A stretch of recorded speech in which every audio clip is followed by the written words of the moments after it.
some sound violence happened. Is it possible to take pictures from a video camera? Well, We have tried to work around it. There will be times when the sound seems from the stuntman's point, there's also the animal trainer's point of view. And Jenny will explain a couple of those things for you, but you have to keep in mind. Jenny is probably the best dog trainer that Hollywood has ever known. You've seen trainers, and they got her, there it is, so that's why we jumped ahead to do it now, to get more things over with. Sit. Phoebe, sit. Jenny did it. They rolled the camera, and the dog's following her every single time. They're ready to roll the camera. The gal runs like this and gets over here to get in position. They roll the camera. Come on, dog, and the dog was just like this. Michael's dumb dog. He was trained to go like this. He was trained to follow her every time. So that when she went like that, she was the one that was dumb. The dog, if the outfit has any brains at all, they'll cater to the animal because it's assumed that the people are more intelligent than the animal. And so you'll give him as many advantages as you can. For instance, you won't rehearse him 10 times. You'll save things for the shot. Maybe you'll just rehearse them a couple of times. Whatever you feel, whatever.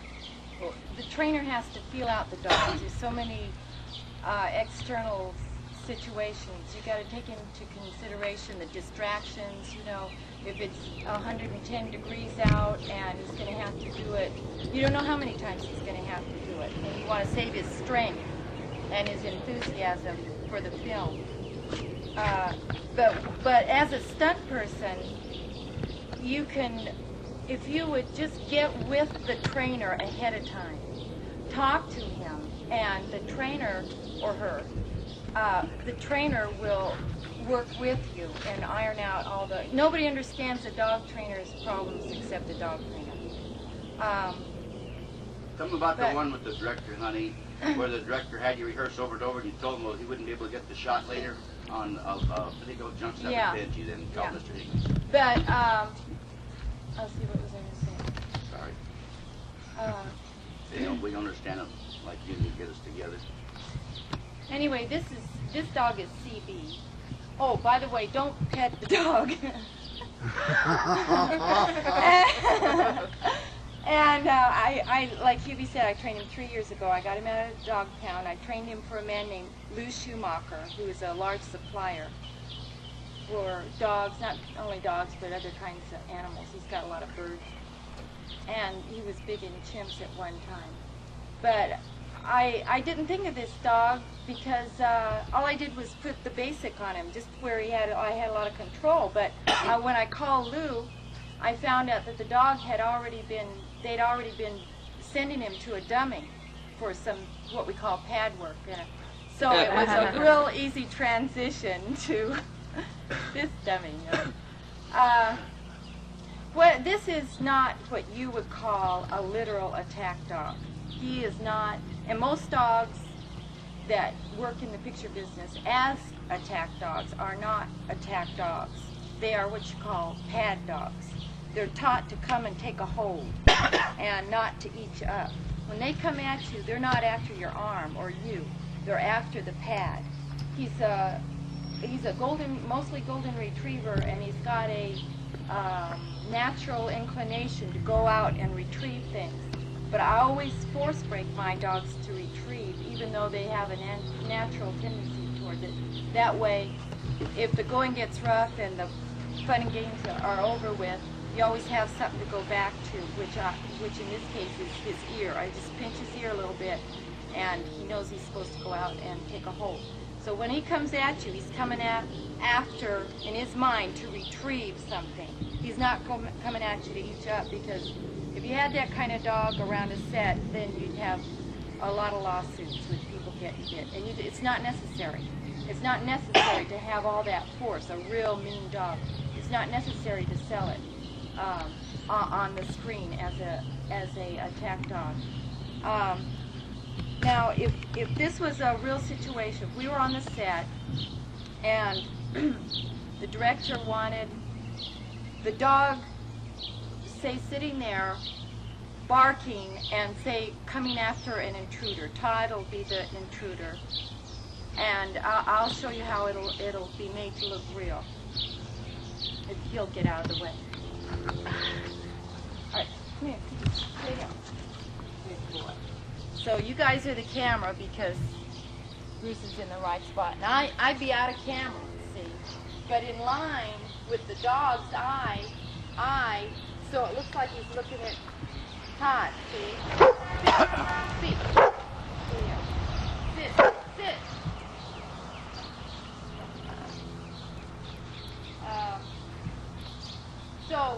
So depending on what the director wanted, I got to a shot of the dog, surprise, face, and then they'll come back to a shot or maybe a pan shot of this.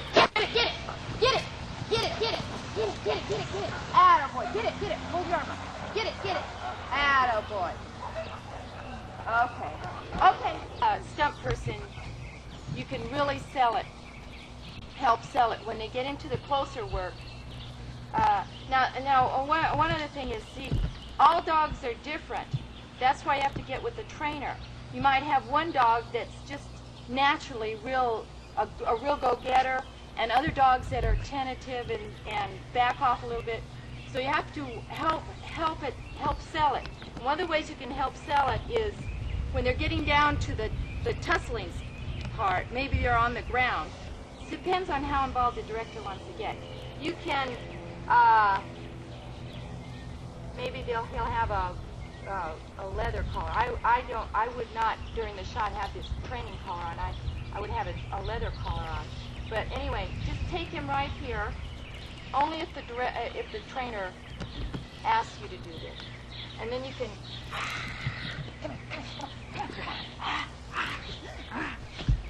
Hubie, your elbow's about to get in the way. No, something like that.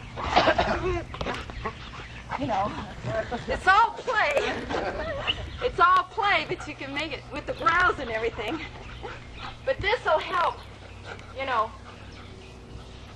And you make it look like you're pushing it off, but what you're really doing is pulling the dog to you. Follow me? It's like when, get up there. It's like when Todd put his arm out, he's doing that for the camera. Come on. And get him all fired, see? But you can't do that for the real thing when the camera's on you because, I mean, the problem is to keep the concentration of the dog on the trainer at all times.